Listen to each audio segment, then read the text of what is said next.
Hey everyone, we're back. Make sure you guys check in, please.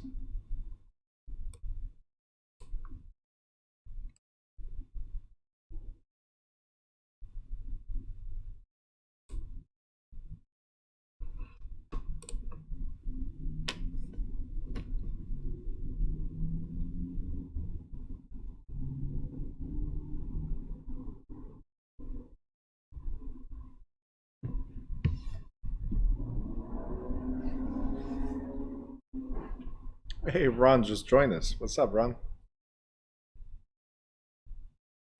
All right, guys, camera's on. Make sure you check in.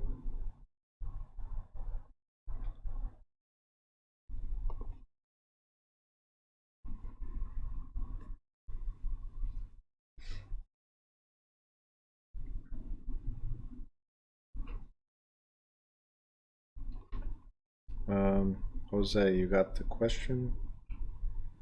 I'm sorry, Jose, what question? Sorry.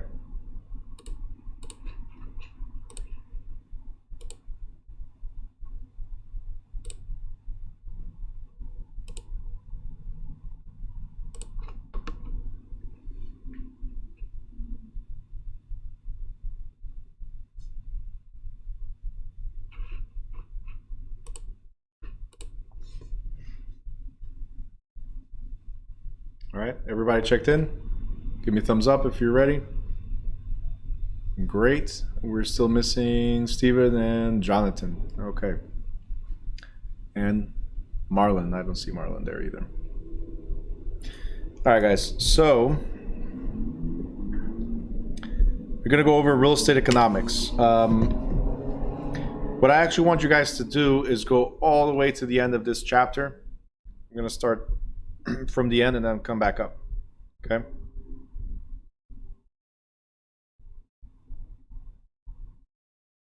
And at the end on page, right here, page 215, you're going to find this. Okay? Page 215.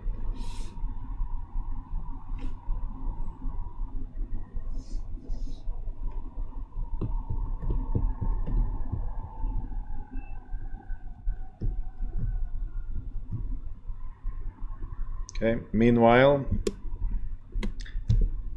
while everybody's getting on page 215, those of you that are late, please check in. Steven and Jonathan. And we're just missing Marlon.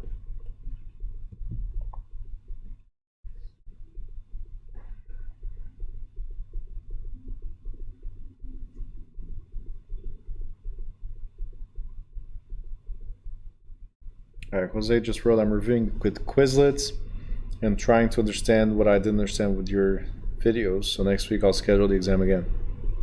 Okay. And what is your question, Jose? So I'm glad you're using Quizlet. Definitely take advantage of it. Any questions you have, reach out, okay? Either here or send me a message separately. All right, you guys are checked in. Let's go back to this. So page 215. So the title of this image here is Real Estate Supply and Demand Cycle. Now, the key word that I want you guys to focus on is cycle. Guys, this is not for state exam. A lot of the stuff is not even asked in the state exam. What I'm telling you, a couple things I will point out for real estate exam, but barely anything. But as a salesperson, you need to understand this. Okay? Cycles. What's been happening to the real estate market has been happening for ages. Okay? If we look at the values of the houses 30 years ago, 50 years ago, 100 years ago, right? Right? If we were to look at a chart, it would be something like this. Over 30 years. Once we zoom in, right? So houses were 100,000 as an example, and they're now in the 500,000s as an example.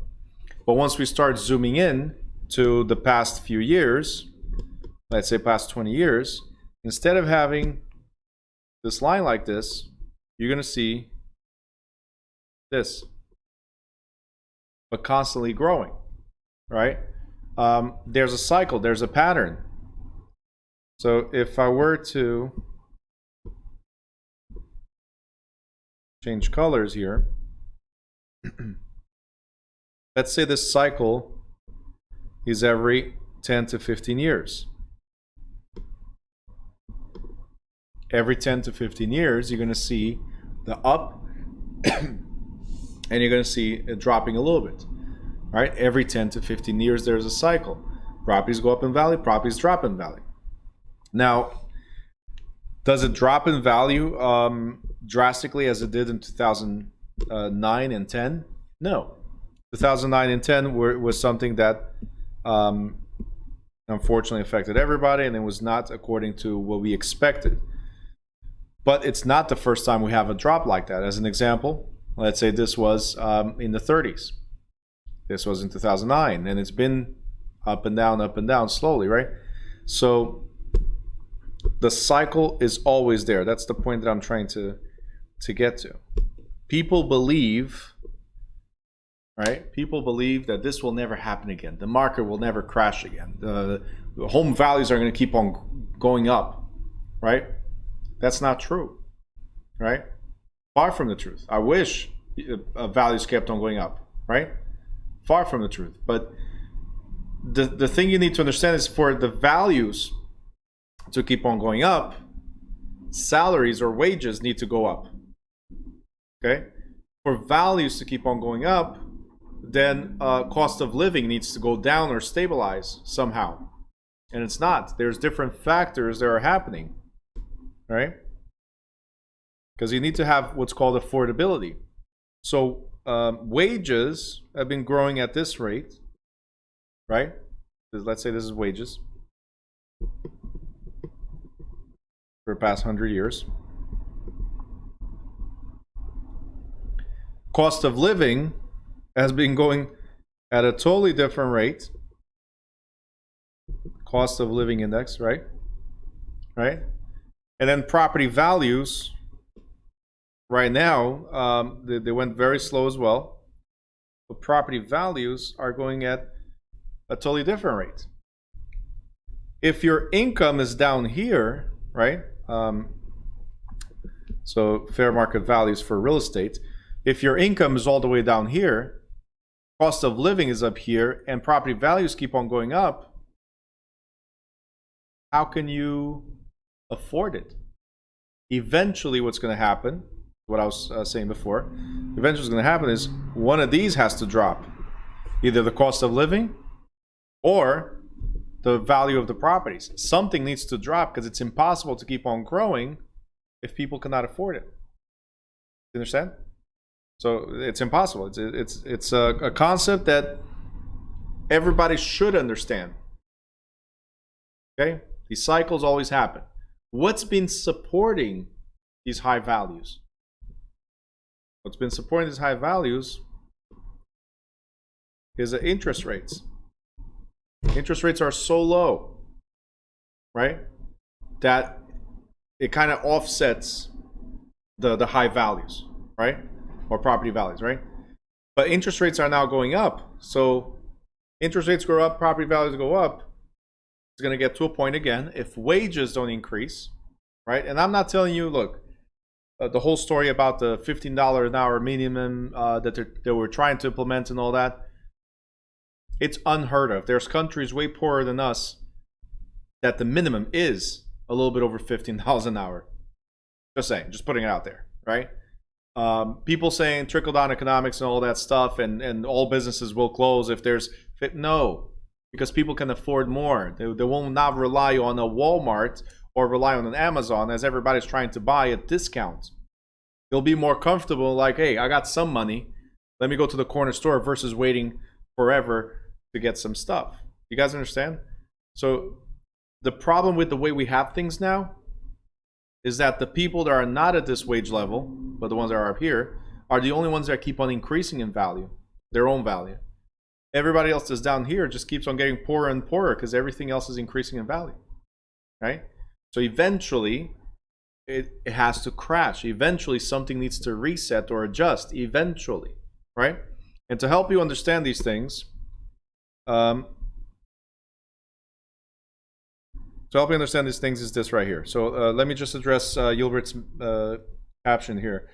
The value won't always go up, but I don't think there will be another depression. No, that's not what I was saying, because we are in a depression already, right? We've been for a year. It's different type of depression. But what I am saying is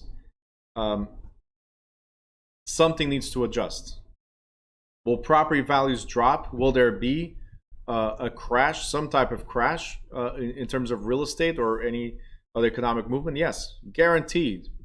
Will it be a 50% crash like it was before? Almost? Probably not. But again, things need to offset. There has to be a balance. Okay? Either that or we're going to lose the middle class altogether. That's what I was trying to explain when I mentioned this. We're going to lose the middle class altogether. Okay?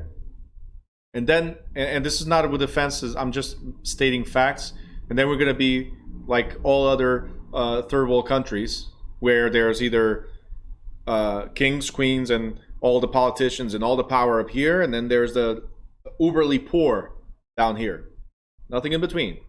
And there's no way for you to get out of this status. Right now in the United States, there's still a lot of ways, like being in real estate, to get out of this status and kind of like be here or even above. Things keep on going. This is my opinion, by the way, right? Things keep on going the way they are, and middle class will just disappear altogether. Poor will get poorer, rich will get richer, as it's obvious. 140 or 150 billion dollars later, Jeff Bezos, right? Right? This guy can afford to pay everybody to get out of poverty, right? Yet the ones that are poor are complaining about a $2,000 check, like it's going to change your life. You see what I'm saying? $2,000 is not going to change anybody's life.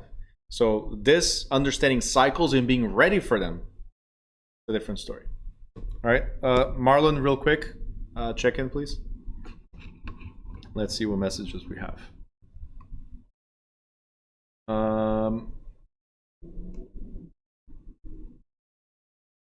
Andrea M says, now with the pandemic, prices increased. Yeah, you get hit with a COVID fee. Prices increase, yeah. All right. Josh says, businesses won't close, but they'll get rid of non-essential employees. Instead of 10 employees at 12, they'll... In the beginning, maybe. In the beginning, maybe.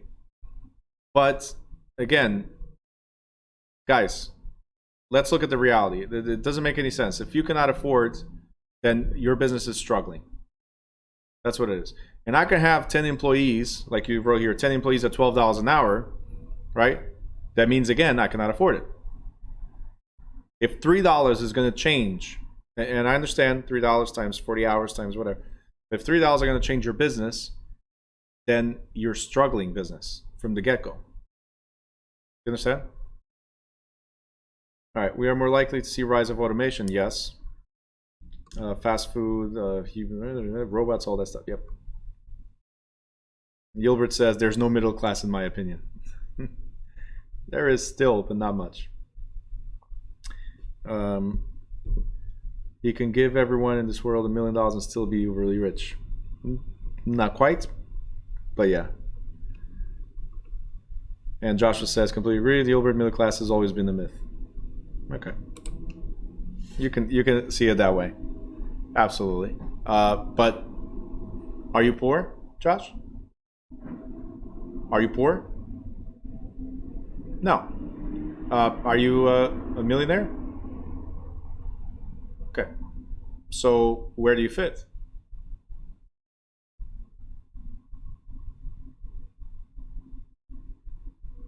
Just saying. All right? If you're not poor and you're not rich, you have to be somewhere in the middle. But I understand. Are those really the only two levels? I understand what you're trying to say. Middle class is like the comfort level. Like I'm not poor, right? But I'm not 100% free, like financially independent, right? But I'll give you an example. State of New Jersey. In the state of New Jersey, a little bit over 50% of New Jerseyans are in poverty. They cannot afford, so that's why we have so much dependency on welfare and stuff like that, right? And poverty, hold on, there's different poverty levels, right? So for instance, if a family of two does not make at least $120,000 to $130,000 a year, right? As well identified by the $2,000 stimulus checks, like if you don't make 150, you're poor, right? Family of two, you are poor. You're within that low level. So middle class will be somewhere in between the 150 all the way to 400s, right? So that range right there will be the middle class. You're telling me that there's not people that are within that range? You know? So that's what I was trying to say as far as classifying with whether you're low income, if you're low class, middle class, or let's call it high class, right? So again, a lot of things is about education. A lot of things is about not understanding cycles. A lot of things is about not seeing the cost of living index and being prepared to fight that inflation. Okay, that's what it is. Once you guys start understanding cycles, you can prepare for the next one, and the next one, and the next one. Okay.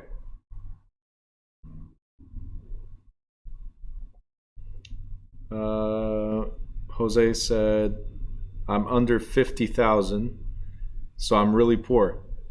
That's not what I meant. But depending on where you live, yeah. But I can tell you this, Jose: if you make $50,000 a year, in some country you're very rich. You're a king. Okay, just saying. It's all a matter of perspective, education, all that stuff. Like I was saying. All right, so let's go back to this. Why understanding cycles is so important. How can you break the cycle for yourself or for others that you know? The cycles exist no matter what. Economy is economy, goes up, goes down, as I mentioned, right? But let's go over real estate and how this applies to everything else. And I'm going to start all the way up high. Why am I starting all the way up high? Because that's where we are right now. Okay? There's an undersupply of properties. How many listings are there available? Not many. There's not many listings available. If there's not many listings available, so properties for sale, what happens to the prices? They go up, right? You want to rent something here in Newark?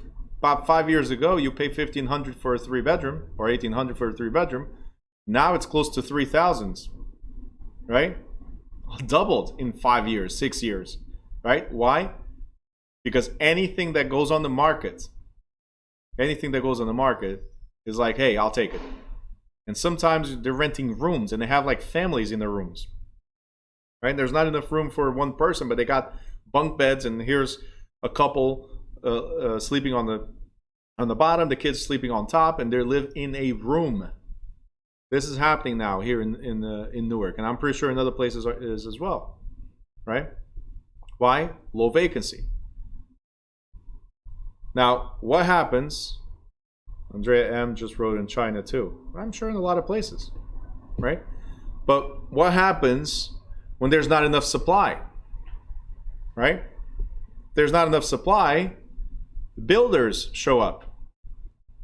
Construction, let's build more. Like if you guys know Harrison, for instance, Harrison Kearney, they're putting 400, 500 unit buildings over there, right? And they keep on building. They don't stop. Here in Newark, they're starting to build more of those as well. Doesn't stop, right?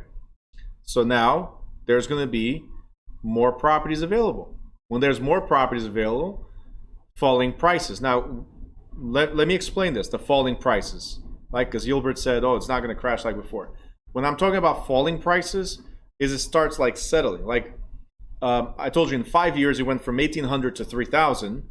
Right? But now it starts stabilizing. That increase starts stabilizing. Okay, so it doesn't increase as fast. In some areas, it might even drop. So, for instance, in New York, in certain areas of New York, a lot of people came over to New Jersey, right? Because it's a lot cheaper, and they get parking. So they come here, they'll pay $5,000 for an apartment all day long, and they get parking, right? In New York, certain areas of New York, prices are already starting to drop. Why? Because rising vacancy. Okay? So now we reach what's called a supply and demand equilibrium. where things stabilize. This happens in every single market. It's all about supply and demand. Okay? Once interest rates go up, do you think there's going to be as many people trying to buy? No. So eventually, sellers are going to start opening the doors. Hey, I want to sell, I want to sell, I want to sell, before market prices either stabilize or start coming down. Okay? Now, keeps on rising vacancy, prices keep on falling. And again, when we're talking about falling, we're not talking about drastic drop. No, we're talking about stabilizing and then a little bit market correction. It's called market correction. That's all it is. This keeps on happening. Now we have an oversupply of properties. There's too many vacant properties out there, right? For the supply and demand ratio. So now we have lower prices. We have discounts. There was too much construction happening. So now instead of $500,000 for a condo, they'll take $450,000. That's it. They're desperate. Let's fill it up, right? Instead of a $3,000 a month, and this already started happening now. Well, even during COVID, because they're willing to. Hey, as long as you pay me something, please let's not. We're not going to evict you. Just don't leave us empty. That's it. Those buildings, 100 units, 200, 300. They're like, hey, a little bit less. It's fine. I'll take it. Right? So it starts dropping. Construction goes down. There's not as much need. Right? Construction goes down. Here comes back the cycle. There's not enough because now we're occupying all the units. Prices start going up because of supply and demand. And cycle keeps on going and going and going until we're back to high prices, just like 2007, 2008, and even early 2009. Okay? What I want you to understand, that's very important, and I mentioned this with Jose's example of the 50,000, and Jose just wrote, yeah, but everything's related. Here's the thing. This is a cycle in Newark. Okay? Newark's cycle will be different than the cycle in Linden. It will be different than the cycle in LA. It will be different than the cycle in Houston. Okay? Cycles are based on markets. We're not talking about having a global cycle or a national cycle like it happened in 2009 was global, right? And it will happen again globally now, but it is a little different, like Gilbert was saying. It is a little different. Certain areas are going to get hit hard.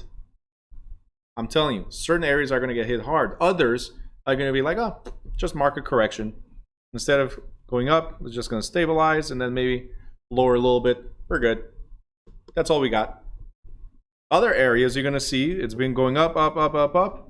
Maybe stabilize a little bit and then drop. Not as much as before, but still there's going to be a huge drop. You need to understand markets. And that's what this chapter is all about. So if you come all the way up to the beginning, when we talk about real estate market economics, just like any other market, is not defined just, real estate all over the world. No. What is the real estate market in Newark looking like? Did it grow the same way as the real estate market in Linden? Did it grow the same way as the one in Manhattan? Did it grow the same way as the one in LA, Houston, whatever? It don't grow the same way because of supply and demand. A lot of people were leaving New Jersey and going to North Carolina.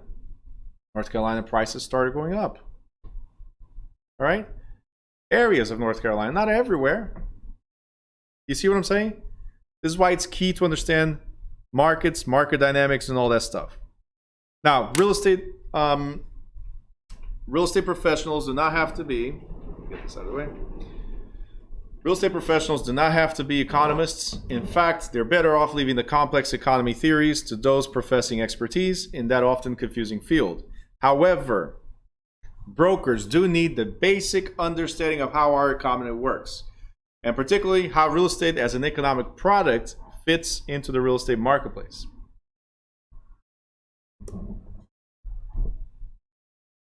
Hold on a second, sorry. If my neighbor in front of my house makes a new house, my house will value more.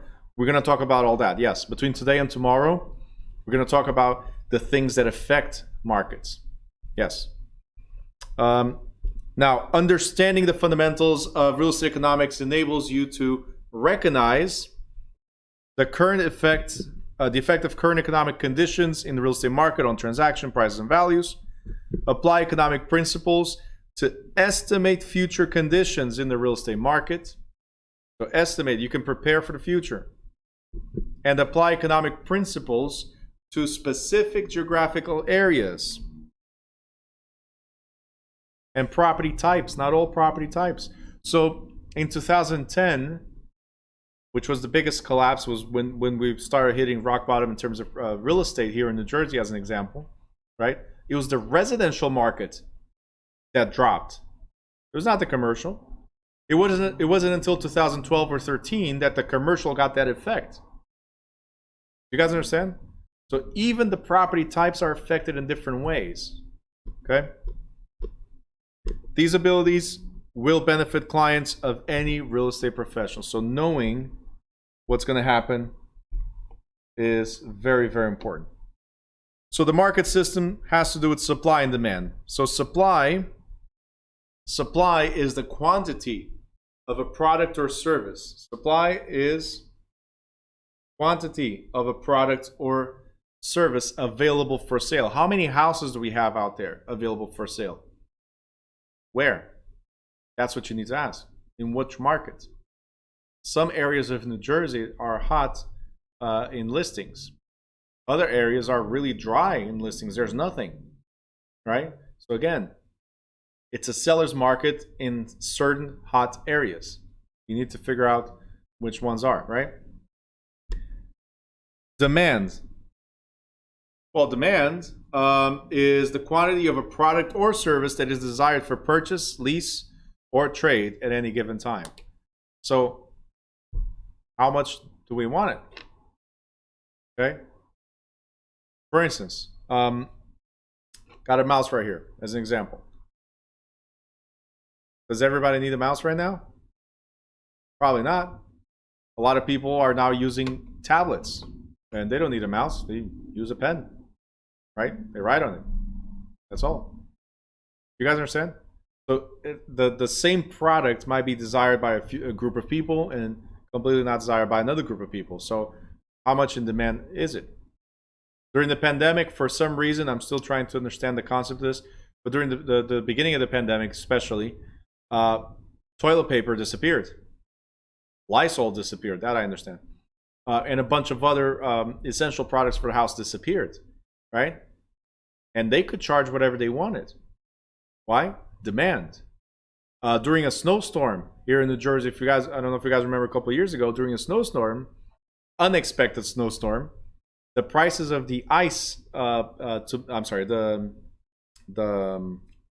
pellets to melt the snow, right, went up ridiculously from like $14 a bag to 20 something dollars a bag, right? So they could ask whatever they wanted because there's demand versus the amount of supply. Okay. Exactly. Sebastian just wrote, very little supply, huge demand drives the prices rocketing to the sky. Yep. Joshua, shoe companies use that reselling market to help sell their hype. Hold on. Shoe companies, where did this come from? Why are we talking about shoes?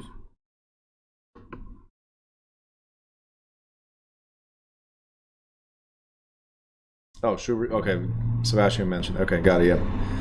Andrea M. There's nothing to regulate market competition. Nope. Smart people will know it, understand, and use it to their advantage. Okay, that's what I'm trying to make you guys right now. Smart people. That's what this chapter is all about. That's why I'm talking about cycles. Okay? It's going to happen again. Maybe not to the same extent that it was before, but enough for you to take advantage. People that took advantage during the The pandemic took advantage to take their market online, right? They're making crazy money. People that got stuck into the local market only, they're surviving. Okay, so you got to be smart about it. Where there's a need, create the demand and provide the limited supply. You go up in value. All right, price mechanism. In addition to supply and demand, the other critical component of an economic system is a price mechanism, or simply price.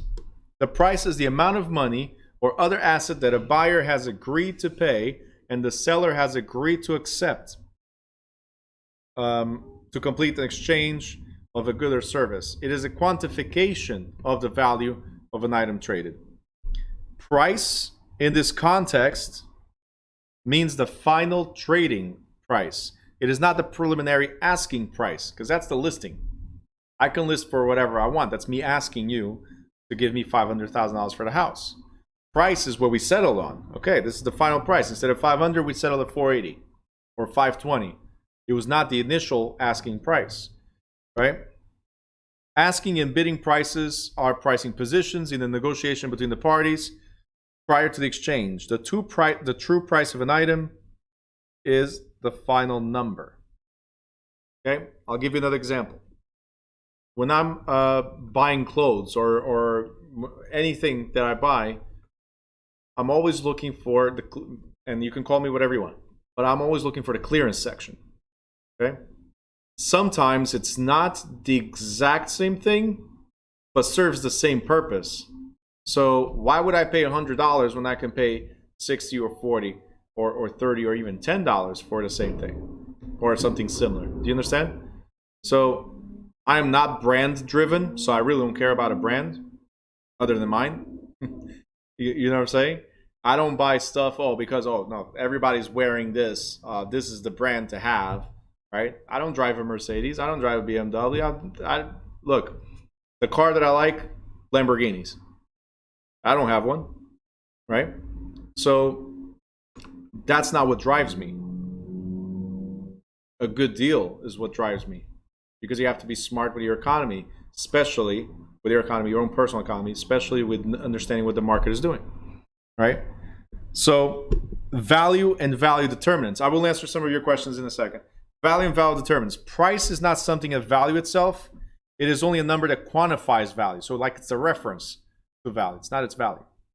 The economic issue underlying the interplay of supply and demand is how do trading parties arrive at the value of a good or service as indicated by the price. Consider consumer demand for air conditioners. Okay, why do air conditioners have value? How do they command the price that they do? Has to do with these four things. Very important. How much do I desire it? Right? How useful is it? How scarce is it? And am I able to pay for it? These are the four questions to ask to attribute a value to it. And I'll give you the example. If you're in the middle of winter, are you looking to buy air conditioning systems? Josh says yes. Now, Josh, and Gilbert as well. Can you guys tell me why? Real quick, let me know in the chat. Why are you in the middle of winter looking at air conditioning? Meanwhile, I'm going to read the other messages here.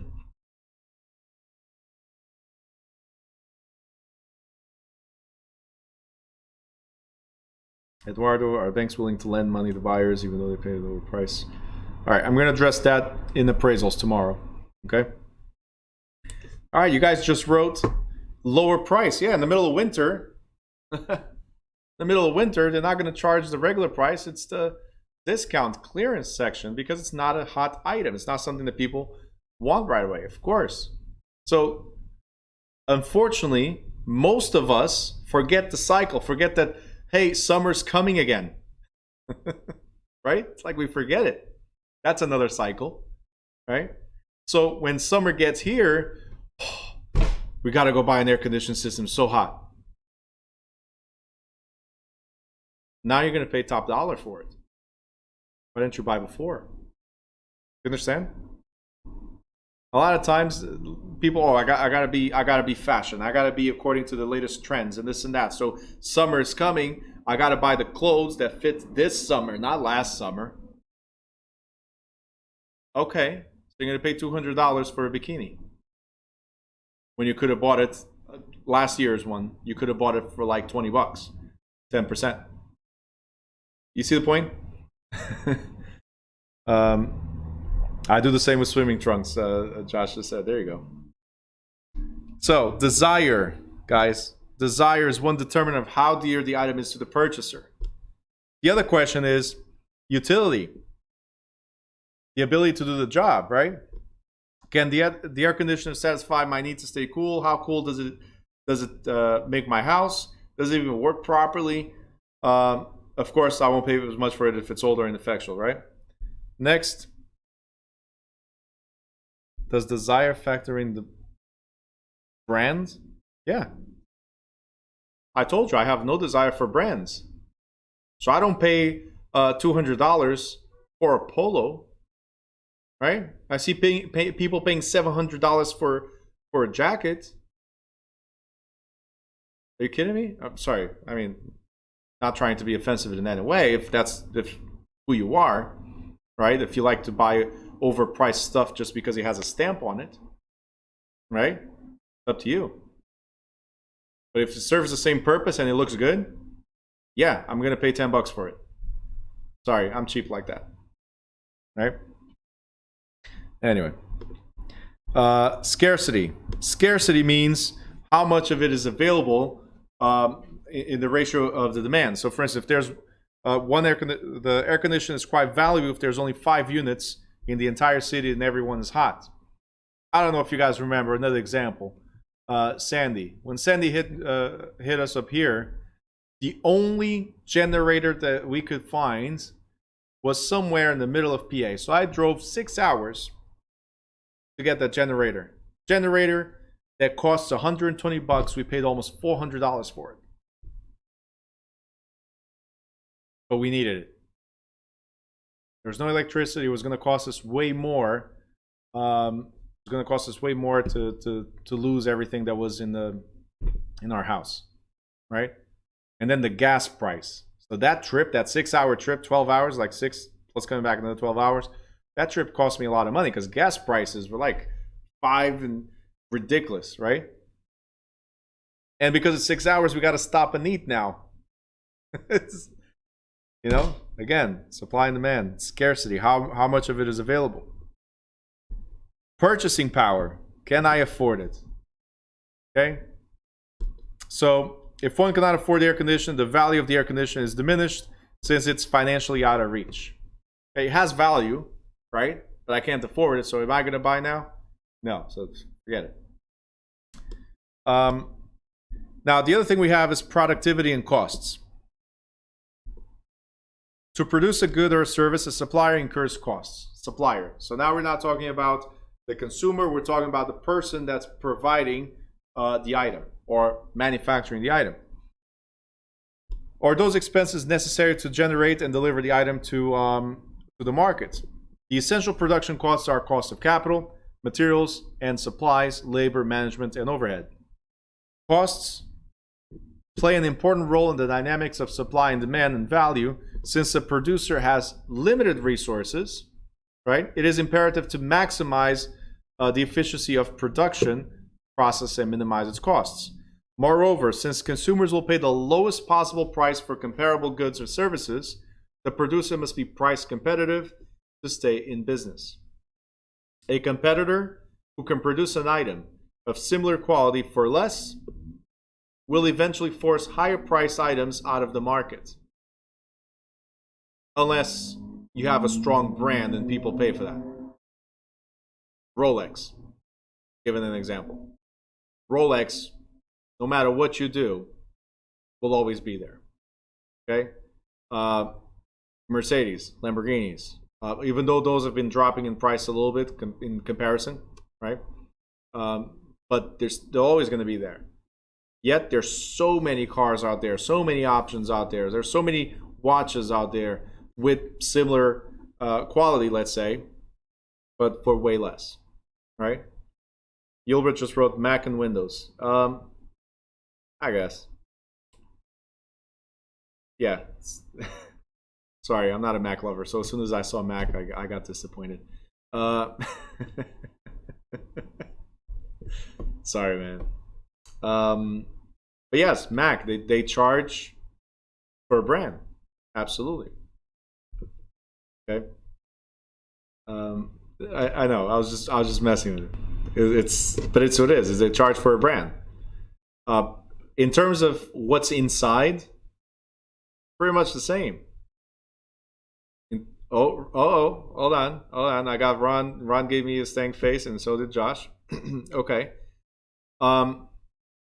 So until recently, a lot of the processors and motherboards were the same. Software is different, right? Design is different. You can call it better if you want. That's fine. I can spend the same amount of money and create a super Windows PC. But anyway, the biggest difference between them, what's really solid for Mac, and I'll tell you right now, the only thing that's really solid for Mac is the software. Okay, that's the only thing. As far as equipment, I can build a better PC than the Mac. Unfortunately, Windows has a lot of flaws, and that I'll agree with. That's the only thing. But then you have Mac created everything around the brand. So all the apps, so here's where desirability comes in. Okay? All the apps need to work with Mac, right? And Mac doesn't want many apps, unless the point where when they realize that, wait a minute, people use Microsoft Office, and now there's Office for Mac. Pages is not compatible with Windows, so we cannot use Pages. We need to go to Office, right? Stuff like that, right? We see that, yes, Mac is easier, simpler to use. Yes, it's like PC computers for dummies. I get it, but just like your phones, the iPhones are the same thing, but they're not compatible with everything. That's the problem. They created everything to itself. Now here comes a new product that you need for your business or personal life, and doesn't fit, doesn't match. That's one of the problems. And they charge for everything. The other thing. Anyway, Apple community, they have gone as far as branding their own Wi-Fi. Yeah, absolutely, Josh. That's what I'm saying. It's branding. It creates the value. I'm not saying that they're bad. It's just my issue with them is the fact that they're not compatible with the world. It's their own thing, right? It's their own thing, right? That's what's the problem with it. You're going like this. You're saying that they're bad? Oh, you were saying that they're bad. Okay, got it. Yeah, they're not bad. They're just different.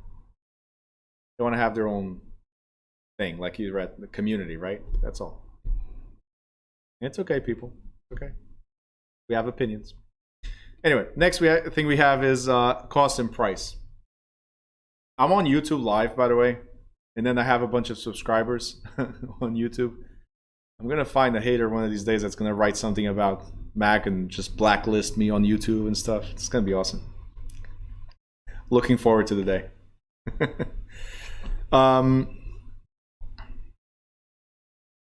Oh, low blow, Gilbert. Not true at all. My printers, like we're talking about multifunction copiers, and you cannot find the correct drivers to have all the functions of the freaking multifunction copier, man. I'm an IT guy, and my biggest challenge is making everything communicate properly over the network. One thing is not compatible with the other. There's no software for this, no software for that. Very limited for Macs. The software that I'm using to broadcast this, OBS, has a lot of challenges with Macs. And this, oh, by the way, this one's free. But I can have one for Mac as long as I pay for it. Dang. All right. Anyway, moving forward. Cost and price. Consider a producer who is efficient and produces the product or service in demand at the lowest possible cost. Adding to the cost required profit margin, the producer establishes a minimum price for the item. In this scenario, cost essentially equals price. right? Essentially, because it got so low that it's pretty much the same. We just want a small margin to make money. To the efficient producer, costs and sufficient profits are paramount, since the lower price puts the producer out of business. At that point, the elements of value, so desire, utility, scarcity, and purchasing power do not matter. If the consumer wants the item at all, he or she must cover the producer's costs and profits. Okay? We were just talking about it, right? In summary, supply, demand, and price interact continuously in the market. Underlying and influence these forces are the dynamics of value and the costs of producing goods and services. Now, what is a market? Market. The market is the place where we trade stuff. Where I sell something to you is where you buy something from me. That's a market. Suppliers, seller trade their goods to demanders who are consumers or buyers. Supply and demand has these interrelationships. We already talked about it. If there's too much supply, not enough demand, what happens to the prices? Goes down, right? If there's a lot of demand but not enough supply, then prices go up. So everything is relative to each other. If you guys go to the next page, we already talked about market equilibrium. And at the bottom of page 210, this is what we have. Equilibrium, time, lag. Equilibrium, time, lag. So you guys remember when I said that market crashed in 2008? Right? But which market crashed in 2008? Anybody? Nope. Nope.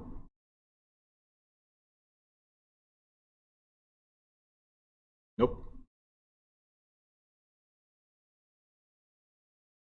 What crashed first before the housing market plummeted? Stock market.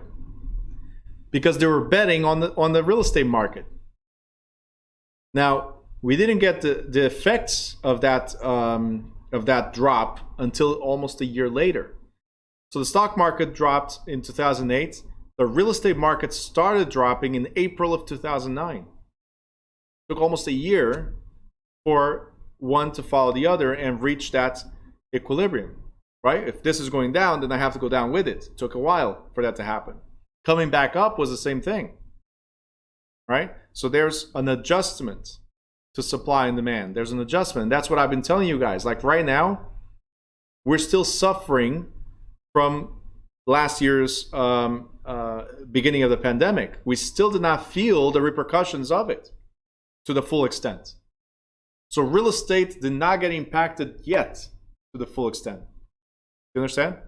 So there's a lag for it to reach that balance. Like we talked about it when I showed you the cycle. We talked about it. High construction goes up, right? So, and then construction goes down. All has to do with vacancy and demand.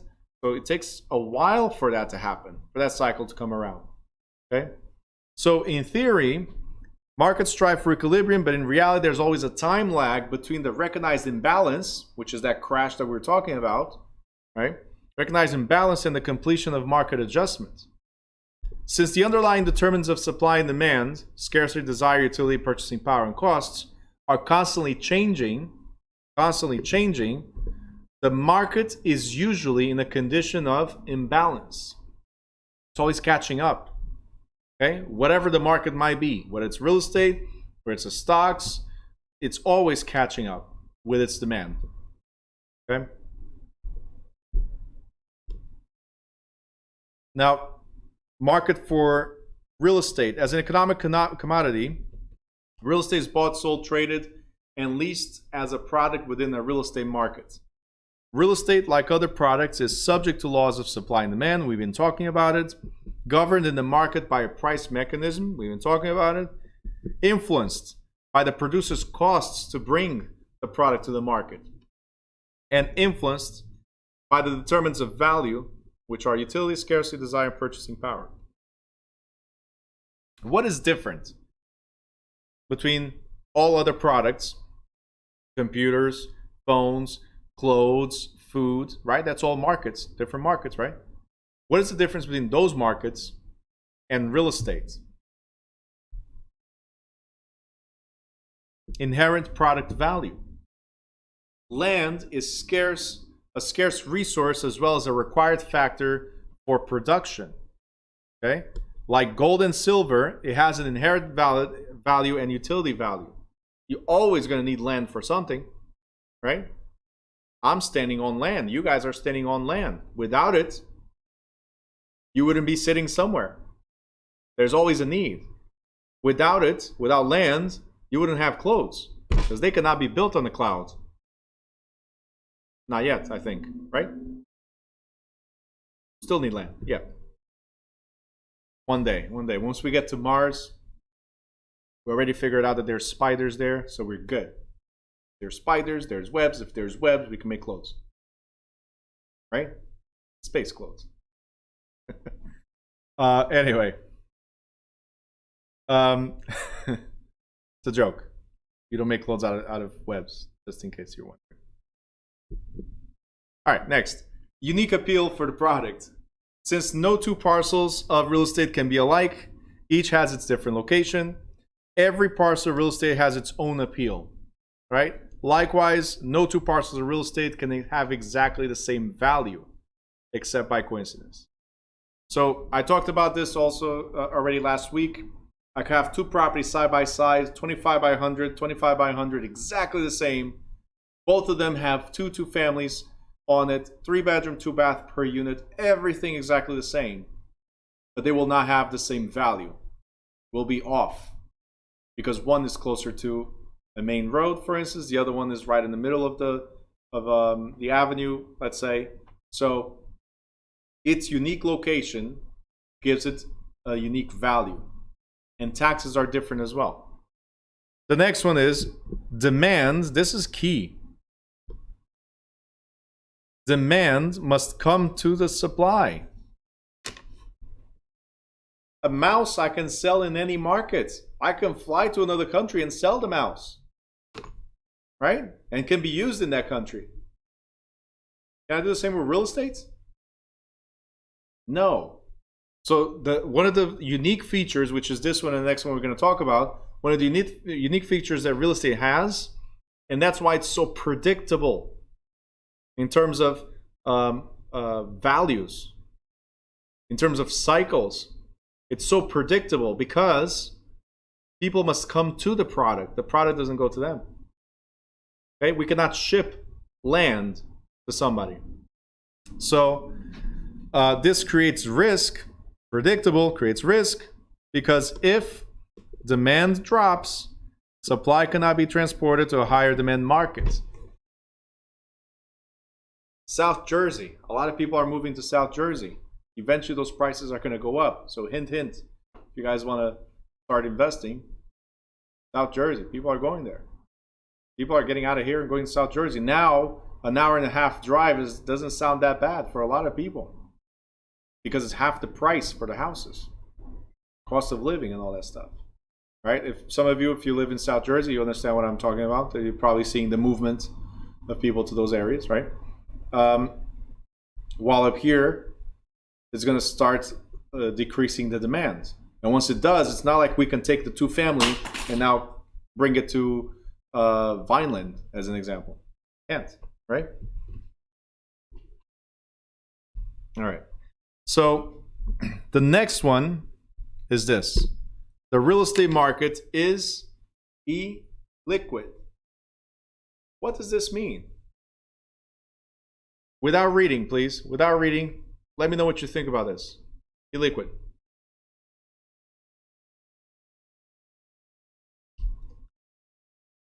If it's illiquid, it's solid, right? Maybe? Just saying. Illiquid. Gross amount, cash, money. Okay.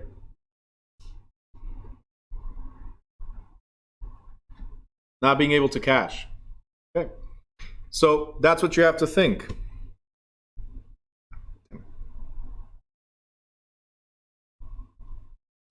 You have to think that I just broke my pen. Yep. All right. I'm gonna cry now. All right. So, what is illiquid? Uncashable, Ron. That's a nice way to put it. Gilbert says not cash. It's very simple. If you go to your checking account and you have money there, just like water, liquid, it's easy to tap into. You can go there and take it out. Real estate, like something solid, not as easy to digest, is it? It takes a long time, sometimes, takes a long time for you to get your money's worth. Unless you're willing to sell it at discount, and I'll give you the money today. So illiquid means it's hard to cash out. Okay? Stocks and bonds, cash out. Your checking account, access right there, so cash out. Right? But real estate, you have $100,000 worth of equity and you want the $100,000? Well, not tomorrow and not today either. You're going to put it on the market, going to go in the contract, it's going to take 2 to 3 months, and then you get your money. And that's if you find somebody that's willing to pay what you're asking for. You understand? So illiquid, that's what limits. It's real estate is one of the best investments you can ever do, make. But then this restriction is what draws back a lot of people. And then this one. Slow to respond to changes. You remember I just asked you a couple minutes ago, when did the market crash? And then I asked you which market? Right. Real estate is very slow to respond to changes. It could take a year, it could take even 2 years before you feel the full effect. There's millions of foreclosures pending right now without any solution. Pending. There's millions of people that are on the verge of eviction. Pending. One day this is going to need to start going through. It's just like a bottleneck. Eventually, right? Eventually, it's going to have to happen. It's either the foreclosure is going to happen, evictions are going to happen, or the United States says, you know what, we forgive all the debts and homeowners, don't worry about the evictions. We'll give you all the money for all these months that pass by. Which we know it's not going to happen. So therefore, eventually, a crash will happen. Okay? Combined with interest rates going up, combined with the prices are too high, combined with businesses already closing down like crazy because they could not afford it to maintain, right? All this, and you tell me that there's not going to be a crash? No way. Right? I was going to say no way, Jose, but Jose's listening, so I don't want to make sure. I want to make sure he doesn't feel like it was at him. But it's going to happen. Okay? Very slow to respond to changes. And then again, you cannot move it. So it's a local market. Okay? We already talked about this. Demand talked about it. All right. Page 212. Right here. Saddam says, I wish they do it. What? Absolve all the debt? No. Not the US. Not the country that can print money on demand. Of course not. Would never do that. Anyway. Not that it would be the ideal thing. Okay, so guys, this statement, it wouldn't be the ideal thing either. To remove all the debt for everybody. That would not be ideal. Because then 2 days later, we'll all be back into the same spot. Right? It will be like winning the Mega Millions or the Powerball. I don't know if you guys know, but on average, the Mega Millions or Powerball winner 6 years later, on average, is bankrupt. Imagine winning 100 million. So let's say debt forgiveness, it's like winning the money, right? Where is that going to take you? How's that going to solve your problems? Okay. So anyway, factors affecting demand for real estate. Let's look at residential. This might help you when you're doing your marketing. So for residential, quality of life is what people are concerned with when they go live somewhere. Quality of life, neighborhood quality, convenience and access to services and other facilities. This brings value. If you're in the middle of the desert, Is it going to be worth the same as if you have all the convenience stores next to you and your job and all that stuff? It will not be worth the same. Dwelling amenities in relation to the household size, lifestyle, and costs. For retail, well, you're not going to put a Kohl's, again, in the middle of the desert, right?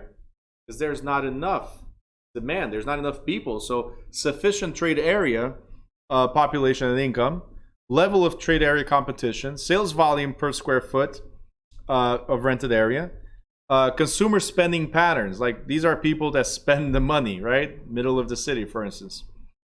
Growth patterns in the trade area.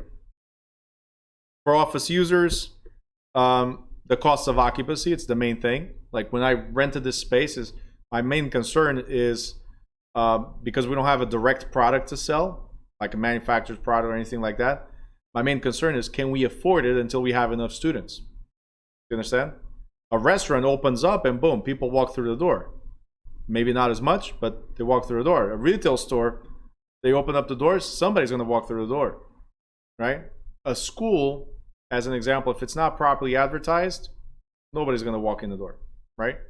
So these are conditions. Efficiency of the building and suite 2 in accommodating business functions, accessibility by the employees and suppliers, matching building quality and to the image and function of the business. That's why we painted our walls to match our logo. Okay. All right. Industrial users are concerned with functionality, availability of proximity of labor pool, so employees, compliance with environmental regulation, permissible zoning, health and safety of the workers, access to suppliers and distribution channels. So depending on what type of business you're going to go into, if you're going to do residential, commercial, whatever, you can pretty much have an idea of what they look for and use this as your foundation for it. One of the things that's very important is base employment and total employment. You guys know what's the difference between these? Anyone?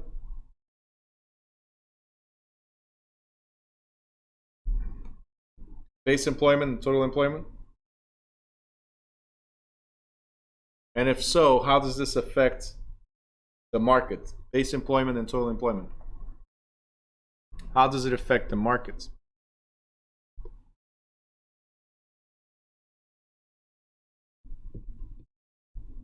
Anybody?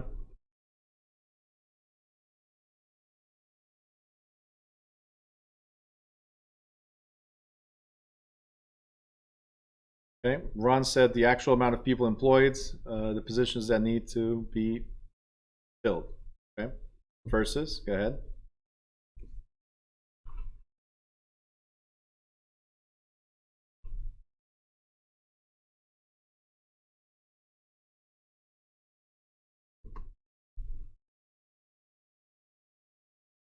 I'll wait for your answer.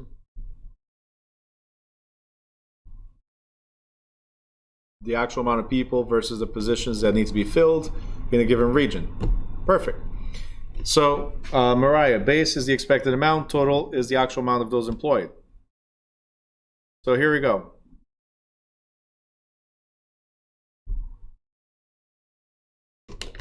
I cannot draw, sorry. So we have base employment, total employment, and then it depends on the type of demand. If it's industrial office demand, retail demand, or residential. These two have to deal with population. This one doesn't. So base employment is the number of persons employed in the business that represent the economic foundation of the area. For example, the auto industry has traditionally been the primary base employer of the Detroit metropolitan area. So that's what we look at. The base industries, they lead to the rise of supporting and secondary industries in the market. So if the auto industry is the base, and auto part manufacturers and assembly industries will develop to support the auto manufacturing plants. In addition, service businesses emerge to support the many needs of the local population engaged in primary and secondary employment. Thus, base employment feeds the total employment. Base employment feeds the total employment. So base employment is like what stabilizes this market and brings all the others. The total employment is having the base, right, and all supporting employments. So secondary and support industries. Okay. Again, why is this important? Employment, why is it important? Goes back to the cycles. Do I need to build 1,000 houses right here if there's nothing that will support them? There's no commerce, there's no employment, there's no nothing. Maybe I don't need to do it. Unless it's an area where people really don't care about it, right? So the further you go away from metropolitan areas, they have 1,000 houses, right? Or more, as an example. But there's not as much demand. Only certain people are willing to move there. The majority of the world tries to be as close to their job as possible, as close to the supermarket as possible, as close to the schools as possible, right? Because that will be the most efficient way to manage their time, right? Or their lives, for that matter. So employment is key for certain markets. Again, going back here, if it's an area that has population, right? We look at the retail demands and we look at residential demand, right? Do we need to have, would I open up, let's say, a restaurant, would I open up a restaurant in a place that's all residential and there's no other business around? Think about that one. Would you open up a restaurant in the middle of all residential, no other businesses around? Why? You're saying yes. Why would you? Who are you going to be your primary clients? You're the only restaurant there. There's nothing else around. Who are you going to be your primary? You're the only option. So, okay, so now he brings another thing. You have to understand the business itself. A lot of restaurants, they depend on businesses because they're usually, even though they try to be close to it, they're away from their home. Okay? If it's just residential and there's a restaurant that you're opening up, just residential, how many times do people eat out? Can you just depend on that market to survive? Where businesses are concentrations of people. Do you see where I'm trying to get at? Those people will most likely come to eat out versus eating at work. So being the only restaurant in the area might or might not be helpful. It depends on the type of market that you're trying to target and the type of product that you're trying to provide. So there's never, ever, ever, I saw you guys wrote a bunch of stuff. There's never, ever, ever a direct answer because it all depends. Depends on location, the type of people you have, and the type of business that you're providing. What is your main target? You got it? Okay. All right, guys, I hope that helped. If you have any questions, you can always ask. That is it. We're back to where we started. Andrea just wrote niche. Yep, niche of the market. I can't clear this. All right. Any questions? Okay. Now, this is just like a foundation for the next chapter, which is appraisals. If you guys understand supply and demand, and you understand the movements, economic movements, which involve politics, involves the stock market, involve real estate market, is all integrates population, as we just said, right? If you guys understand that, then appraisals are going to be a lot easier to understand. Okay? If no questions, I'm going to let you guys leave early. In 3, 2, 1.5, 1.25, 1. No questions? All right, guys. You have an amazing evening and a great day tomorrow, and I'll see you at 5:30. Thank you, guys.